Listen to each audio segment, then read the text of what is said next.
Electric field as a potential gradient.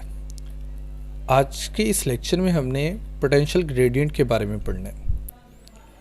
Potential gradient क्या होता है, फार्मूला ड्राइव करेंगे। हमारे पास दो पैरेलल प्लेट्स हैं। अपर प्लेट पॉजिटिवली चार्ज है, लोअर प्लेट नेगेटिवली चार्ज है।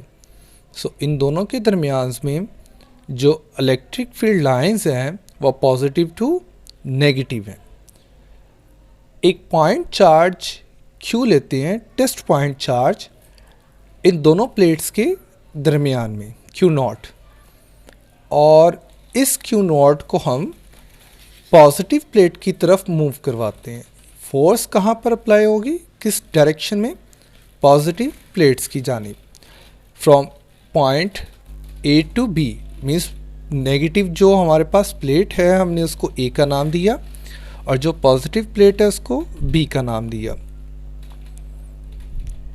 तो जो हमारे पास पॉजिटिव टेस्ट चार्ज है वो A से B की जानिब मूव कर रहा है। तो जिस पॉइंट के ऊपर हमने पॉजिटिव टेस्ट चार्ज Q0 रखा, इसके ऊपर इलेक्ट्रिक फील्ड इंटेंसिटी क्या होगी? तो इलेक्ट्रिक फील्ड इंटेंसिटी का फॉर्मूला हम जानते हैं, E बराबर होता है force over force per unit test charge.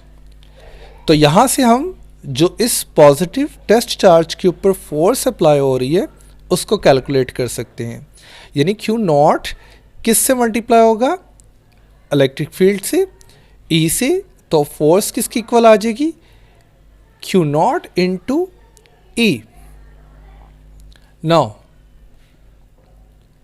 तो वर्क डन इस पॉजिटिव टेस्ट चार्ज के ऊपर, क्योंकि ये प्लेट्स A से प्लेट B की जानिब मूव कर रहा है, तो इस पॉजिटिव टेस्ट चार्ज के ऊपर वर्क कितना होगा? वर्क डन का जो फॉर्मूला है हम जानते हैं वो किसके इक्वल होता है? Force into displacement. तो फोर्स अभी हमने कैलकुलेट की, क्या थी? F बराबर है Q0 E। तो इस F की जगह हम क्या पुट कर दें? Q0 E, और साथ हमारे पास डिस्प्लेसमेंट का डिस्टेंस का वेक्टर। दोनों प्लेट्स के दरमियान में जो डिस्टेंस है वो कितना है? D। ये स्मॉल डिस्टेंस है, आप इसको किसी भी वर्ड से रिप्रेजेंट कर सकते हो। मैंने D से रिप्रेजेंट किया।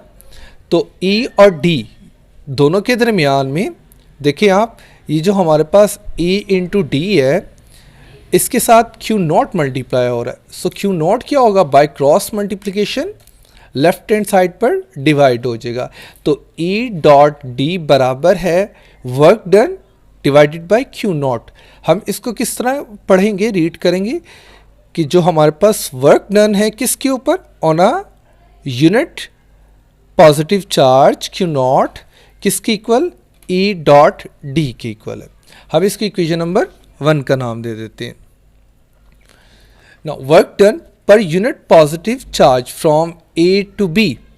इससे प्रीवियस लेक्चर में हमने वर्क डन किसके ऊपर? Q0 के ऊपर। जो पॉजिटिव टेस्ट चार्ज है उसके ऊपर जो वर्क डन है उसको हमने कैलकुलेट किया था। वो किसके इक्वल आया था? पोटेंशियल डिफरेंस के। Work done on a unit positive test charge बराबर है पोटेंशियल डिफरेंस के।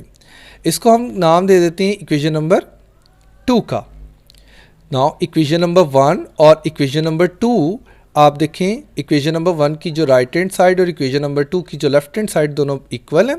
तो अगर इन दोनों इक्वेशंस को हम इक्वेट करें तो हमारे पास इक्वेशन क्या बनेगी? पोटेंशियल डिफरेंस बराबर है E डॉट D के।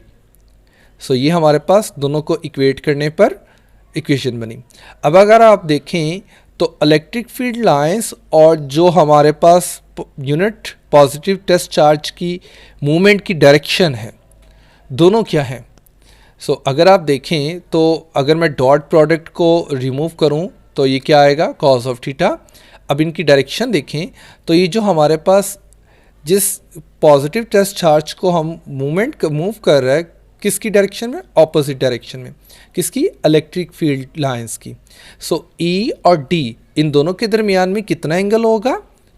थीटा किसकी इक्वल होगा? 180 डिग्री के। तो हम अगर इस कॉज ऑफ थीटा की जगह यानी थीटा की जगह 180 डिग्री पुट करें तो कॉस 180 डिग्री किसके इक्वल होता है, -1 के। तो ये क्या आ जाएगा, पोटेंशियल डिफरेंस बराबर है -E इंटू डी। जो हमारे पास पोटेंशियल डिफरेंस है VB माइनस VA, हम उसको इस फॉर्म में भी लिख सकते हैं, यानी change in potential delta V बराबर है -E इंटू डी। नाउ अगर आप देखें तो इन दोनों प्लेट्स के दरमियान में, जैसा कि हमने पहले पढ़ा कि जो डिस्टेंस है वो D, और D बहुत स्मॉल डिस्टेंस है, तो हम इसको डेल्टा R से भी रिप्रेजेंट कर सकते हैं। यानी मैं यहाँ पर जस्ट अपनी आसानी के लिए D बराबर है डेल्टा R पुट कर रहा हूँ ताकि मेरे पास आगे कैलकुलेशन में आसानी हो। तो D की जगह हम क्या पुट कर देंगे, डेल्टा R।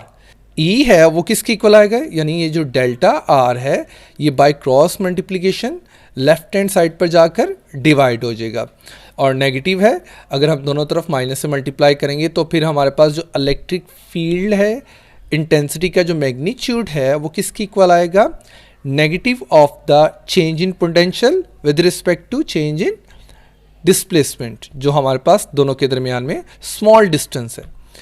तो ये जो फॉर्मूला है हमारे पास, ये फॉर्मूला पोटेंशियल ग्रेडियंट को रिप्रेजेंट करता है। इस फॉर्मूले को हम क्या कहेंगे, इसको पोटेंशियल ग्रेडियंट, यानी मैक्सिमम, ये जो डेल्टा V और डेल्टा R की जो मैक्सिमम वैल्यू है वो पोटेंशियल ग्रेडियंट कहलाती है। इसको हम रीड कैसे करेंगे, हम इसको रीड करेंगे मैक्सिमम वैल्यू ऑफ द किसकी, rate of change of potential with respect to distance. So इसकी जो मैक्सिमम वैल्यू है डेल्टा V और डेल्टा R की, वो क्या कहलाएगी, पोटेंशियल ग्रेडियंट कहलाएगी। और यहाँ पर जो नेगेटिव साइन है वो किसको रिप्रेजेंट कर रहा है कि direction of the E is long to the decreasing potential. अगर आप इलेक्ट्रिक फील्ड लाइंस की डायरेक्शन में मूव करें तो जो पोटेंशियल हमारे पास है वो क्या है, डिक्रीज होता है। सो यहाँ पर जो नेगेटिव साइन है वो डिक्रीजिंग पोटेंशियल को रिप्रेजेंट करता है। सो ये था हमारे पास electric field lines as an potential gradient.